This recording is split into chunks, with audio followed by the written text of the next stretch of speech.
Coucou les merveilles et bienvenue dans cette vidéo papotage. Voilà, j'en fais de plus en plus parce que c'est quelque chose qui me nourrit, que j'aime bien faire. Je remarque que j'aime bien faire ça et à chaque fois j'ai des échanges super intéressants avec vous. En fait, j'adore échanger avec vous en commentaire, par mail. Enfin voilà, c'est top. Donc maintenant, je me dis, enfin, je m'autorise de plus en plus à le faire. Et là, j'avais envie tout simplement de vous partager mon point de vue. Bien sûr, après, voilà, ça reste que mon point de vue. Mais je me dis si ça peut éventuellement aider certaines personnes qui peuvent se retrouver dans comment dire, mon ressenti, dans ma façon de voir les choses. Voilà, je me dis que ça serait que du bénéfice pour tout le monde. Oui, en fait, j'avais envie de parler des informations de l'actualité qui en ce moment est particulièrement chargée. Je dis en ce moment, mais voilà, en fait, depuis le début de la pandémie, je trouve que c'est lourd, en fait, c'est vraiment lourd. Et puis là, la pandémie qui laisse la place à la guerre, je crois que c'est un des mots pour moi les plus effrayants de la langue française. Enfin, la guerre, quoi, oui, c'est flippant. Et, euh, Et donc, ouais, je sais pas, j'avais envie de parler de ça. Justement, en fait, je ne vous en parle jamais. Vous avez peut-être remarqué, je ne vous en parle jamais dans aucune de mes vidéos. Je ne propose jamais de tirage qui soit en lien avec l'actualité. Pourquoi est-ce que je fais ça Du coup, voilà, je voulais vous en parler dans cette vidéo. En fait, moi, j'ai un rapport particulier avec les informations, l'actualité en général. C'est-à-dire que j'ai grandi vraiment bercée, si je peux utiliser ce mot, par les informations. C'est-à-dire que mes parents écoutaient les informations à midi et le soir. Franchement, c'était tellement lourd pour moi. À midi, on avait droit à la radio et le soir, c'était la télé.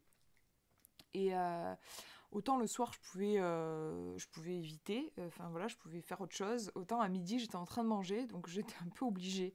Alors, bien sûr, enfin, avec le temps, je mettais ça sur off dans ma tête. Je n'écoutais plus et c'était juste un brouhaha.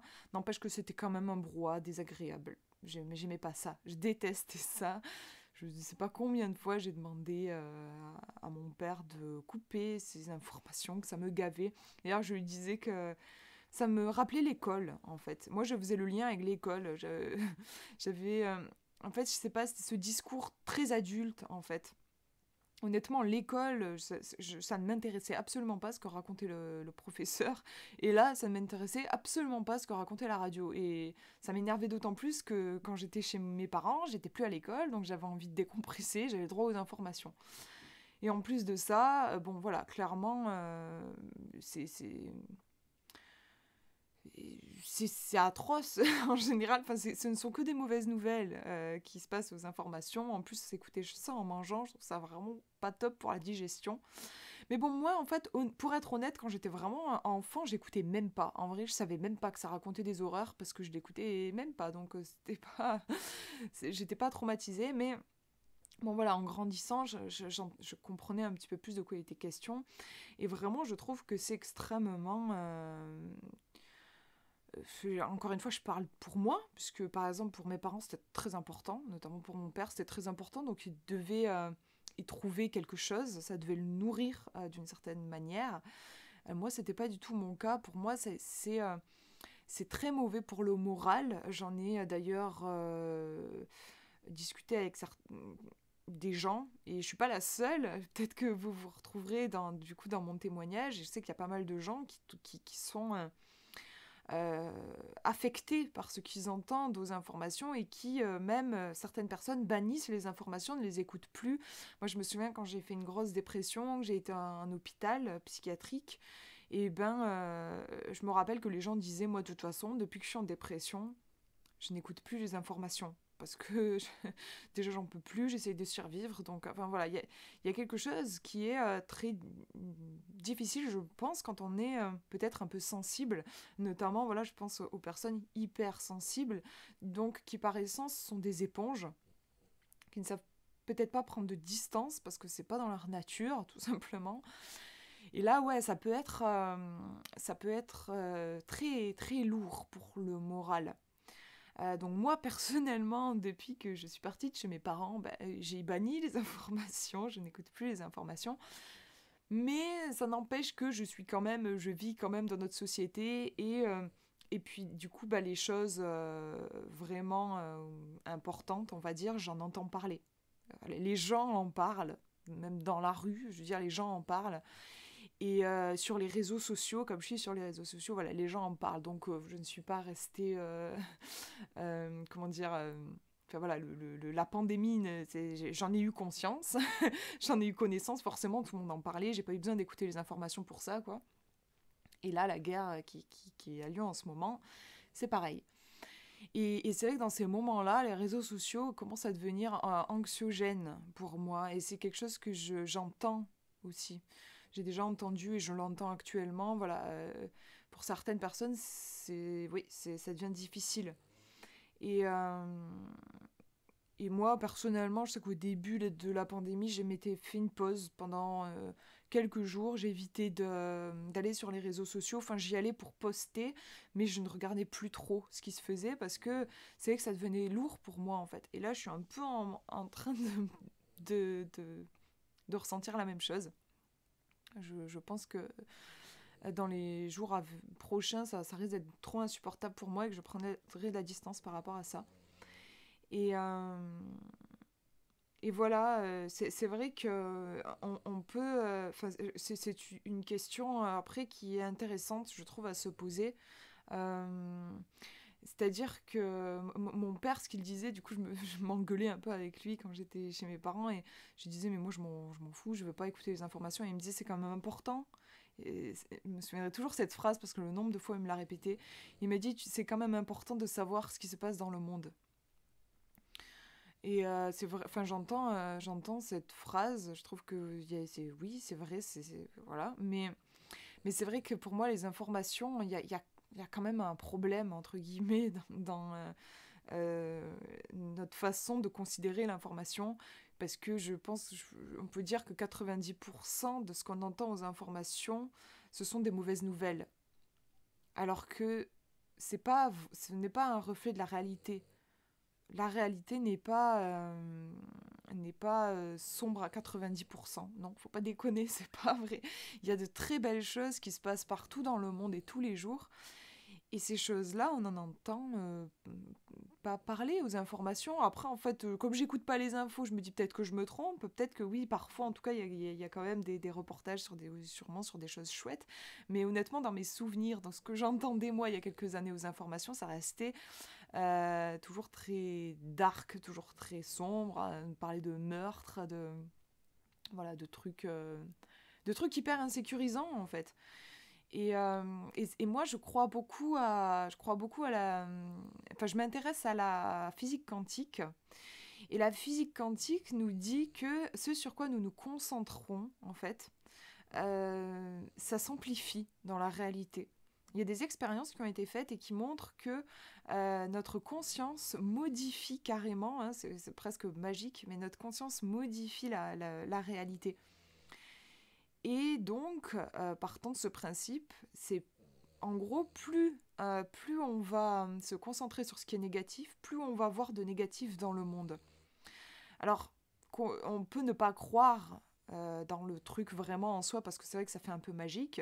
C'est-à-dire que la conscience crée de la matière, on va jusqu'à ça, donc ça je comprends que tout le monde ne puisse pas y croire, mais je pense qu'on peut être d'accord tous pour se dire que psychologiquement, si on se concentre sur quelque chose, on va le voir partout. Et voilà, si je me concentre sur le fait qu'il y a de la violence dans le monde, je vais voir de la violence. Ma conscience va voir de la violence. Mon cerveau va me montrer de la violence. Je vais voir de la violence partout. Si je change d'angle de vue, si je me mets à me dire que le monde, l'humanité par exemple, est pleine de comment dire, est belle, est pleine de ressources, l'homme est bon au fond de lui, je veux me mettre à avoir des marques, comment dire, des preuves même. Je vais voir des gens, par exemple, je vais voir une personne aider une personne âgée à traverser la rue, je vais voir quelqu'un qui va me faire un grand sourire et va m'ouvrir la porte. Je vais remarquer ces traces-là de bienveillance dans l'humanité. Par contre, si je pense que l'humanité est pourrie, je vais voir en effet beaucoup de comportements humains assez dégueulasses, répugnants, tout ça. Sur le plan psychologique, en tout cas, je pense que voilà, on est. Enfin, c'est pas difficile à voir, quoi. Et c'est ça qui m'inquiète, moi, dans les informations. C'est que c'est les informations, comme il y a, la plupart des adultes regardent les informations, et bien ça crée une conscience collective qui est centrée sur, puisque ce qu'on nous donne, c'est beaucoup de violence, du coup on a une conscience collective qui est centrée sur la violence. On pourrait parler un peu des grégores, en fait, c'est une sorte de trucs énergétiques qu'on ne voit pas, mais moi j'y crois beaucoup. Si les gens étaient davantage centrés sur l'amour, la bienveillance et la paix, je pense qu'on verrait plus de bienveillance, d'amour et de paix dans le monde. Et ça m'inquiète, en fait. Ça m'inquiète, c'est cette conscience qui est, du coup, en fait, un petit peu dirigée par les médias, euh, et notamment, encore plus depuis ces dernières années, qui est très branchée sur la peur. La peur, en plus, je sais pas, c'est une émotion qui est insidieuse et dangereuse, je trouve, dans le sens où ça peut nous emmener à faire des choses par justement par peur. On peut se retrouver parfois. Enfin, je sais que la peur peut mener, je sais pas trop comment dire, mais voilà, peut mener à des extrêmes qui ne sont pas bons, parce que de toute façon, la vie et je pense, ça a besoin d'équilibre. Et voilà, et c'est quelque chose, enfin c'est entre autres une des raisons pour lesquelles je ne regarde pas non plus les informations. Et d'ailleurs, ce qui est drôle, c'était qu'à l'époque, parce que voilà, j'ai un peu eu deux vies, et à l'époque où j'étais en grosse dépression, j'ai été pour le coup, je ne regardais pas les informations pour autant, mais j'étais très branchée sur cette énergie de misère, de douleur, de violence. Et forcément, j'étais en dépression, quoi, parce que on n'est pas fait pour vivre dans un monde comme ça. C'était violent, ça se retournait contre moi, et je me souviens que les gens me disaient, mais Chloé, il faudrait que tu sois plus positive, c'est pas possible, il faut que tu te sortes de cette dépression, sois plus positive, concentre-toi sur des choses cool et tout, voilà, ça va aller, machin. Donc oui, oui, très bien. Puis la vie a fait que j'ai changé en effet à un moment donné de stratégie. Bon, je vais vous passer les détails, mais j'ai choisi une vie différente, beaucoup plus en accord avec moi. Et j'ai commencé à assumer le fait que j'avais besoin de vivre dans un monde, comment dire, doux. Voilà, un monde de douceur. D'ailleurs, voilà, j'ai un oreiller, un monde de douceur. Voilà, c'est ça. Ben, j'ai besoin d'avoir un monde de douceur. C'est important pour moi. Et, euh, et voilà, je me suis construit un monde comme ça, notamment en créant un groupe Facebook qui s'appelle la couveuse à merveille. Donc, il y a cette idée de bulle protectrice. Et j'ai commencé à bannir aussi de ma vie, voilà, tout ce qui n'était pas en accord avec cette vibration d'amour et de douceur. Et je me suis mis à avoir des gens qui débarquaient dans ma vie. Alors c'était des gens qui étaient différents des gens que je connaissais avant et qui me disaient Chloé, il faut que tu sois plus positive. Hein. Mais voilà, c'était de nouvelles personnes qui me connaissaient pas dans ce que j'étais avant, qui se sont mis à me reprocher, à me dire tu sais Chloé, c'est bien d'être dans sa bulle, t'as un côté très petite fille, très proche de ton enfant intérieur, mais c'est pas comme ça qu'on fait avancer le monde et qu'on fait avancer les choses, et c'est important aussi de se mettre les mains dans le cambouis, même dans la merde, c'est important. Et voilà, et forcément, bon, déjà, c'était un peu blessant, parce que clairement, là, on me disait, genre, Chloé, t'es un peu immature, il serait temps d'être adulte et de prendre tes responsabilités et d'arrêter de faire l'autruche. Donc, c'était clairement un reproche. Et en même temps, il y a une part en moi je n'étais pas bouleversée, on va dire, par ce reproche, parce que c'était incroyable à quel point j'avais reçu le reproche inverse il y a quelques années, on me reprochait justement d'être... j'étais très branchée sur ces énergies sombres et j'essayais de combattre toute cette merde que je voyais autour de moi, sauf que j'étais beaucoup trop fragile par rapport à tout ce qu'il y avait, et ça m'écrasait. Et on me disait, sois plus positive. Et quand j'ai commencé à être plus positive, les gens me disaient, regarde un peu la merde en face et tout, parce que quand même, là, en étant aussi positive, en fait, je suis surtout... Enfin, moi, les gens qui me disaient ça me reprochaient... En fait, ils me disaient pas, sois moins positive, bien sûr, on le formulerait pas comme ça, mais ils me disaient, sois moins dans ta bulle. Peut-être plus que tu affrontes les choses. Et voilà, déjà, c'est une façon de vous dire, parce que je l'ai vécu, à quel point c'est incroyable, les gens ont toujours un truc à vous reprocher. Voilà, c'est clair.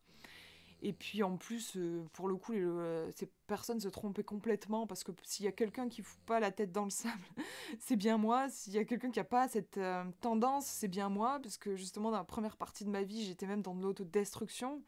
Je suis pas du tout quelqu'un qui fuit la douleur. Au contraire, voilà, j'étais même dans de la violence que je retournais contre moi. Donc c'est absolument pas ma nature. Simplement, j'ai fait un choix qui est différent aujourd'hui, mais c'est un choix. C'est pas une attitude lâche ou voilà, c'est un vrai choix de ma part. Et puis, qu'est-ce que je voulais vous dire d'autre, du coup, sur cette réflexion-là? Ouais, c'est que, après, moi aussi, ce que j'aime voir, parce que du coup, bon, ben, comme je vous explique, je ne, je ne reste pas étrangère à tout ce qui se passe. De toute façon, je ne peux pas, en fait, puisque je vis dans le monde, et comme je vis pas coupée du monde, et comme je vous disais, bah, je suis au courant de ce qui se passe, parce que les gens en parlent. Donc, ça m'affecte, au final, quand même, c'est vrai.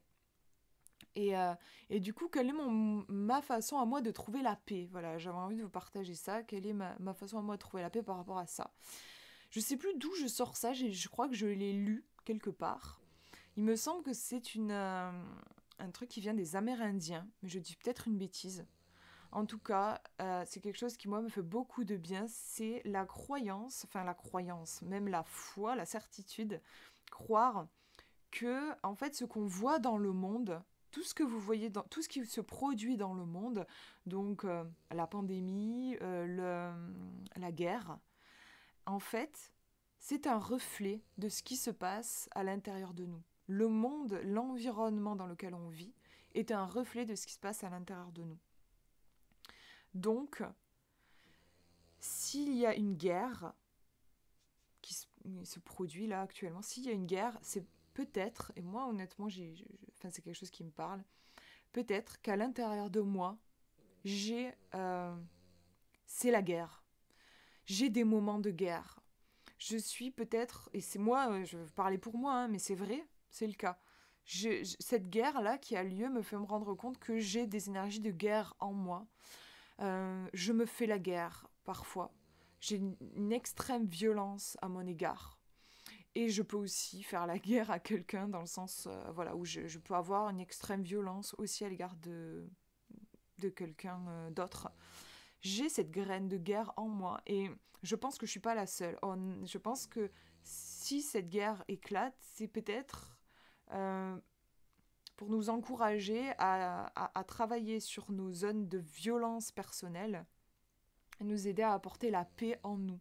En fait, c'est un peu, ça rejoint ce que disait Gandhi, soyez le changement que vous voulez voir dans le monde.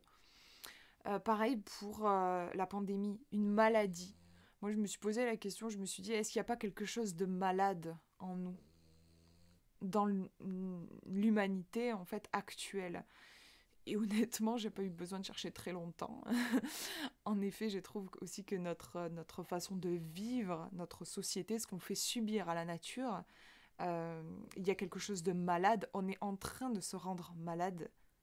Pour moi, du coup, cette pandémie est une invitation à avoir un mode de vie qui soit plus sain, à, à retrouver un nouveau souffle, à arrêter de survivre. Énormément de gens sont dans la survie, je remarque, sont dans un mal-être incroyable, mais sont dans la survie. Et voilà, pour moi, c'est une invitation à ça. Donc c'est l'idée pour moi de je vais incarner le changement que je veux voir dans le monde. Donc en ce moment, moi, je travaille beaucoup sur essayer d'être d'assainir mon environnement de vie et ma façon de vivre. Voilà, d'avoir un mode de vie qui soit plus sain et d'apporter de la paix en moi et dans mon rapport au monde. Et j'y suis absolument pas, mais pour moi, c'est ce que cette actualité m'invite à faire pour moi. Et je voulais vous le partager au cas où ce soit une réflexion qui puisse vous parler, qui puisse vous aider, parce que moi, ça me fait du bien. Honnêtement, si j'avais pas cette réflexion-là, cette perception-là, je pense que ça serait très très dur de juste d'encaisser ce qui se passe actuellement et juste me dire ouais c'est affreux, c'est terrible, tout ça. Et juste on a un sentiment d'impuissance en fait. Donc voilà, moi, ma façon de vivre ces choses particulières. Et je pense, oui, que si on vit autant de crises, autant de douleurs, ouais, c'est sûrement que il y a comme un appel au secours des âmes, en fait. Je crois on a sûrement on a un besoin fou de s'offrir de l'amour et de peut-être de changer notre perception des choses. Enfin voilà, c'était ma petite réflexion du moment. J'espère que ça aura pu vous apporter un peu de douceur et surtout si ça peut vous permettre de vous sentir moins impuissant par rapport à ce qui se passe, de moins subir tout ça. Moi, ce sera un cadeau en soi déjà. Et voilà, moi je vous fais de gros bisous et puis prenez bien soin de vous.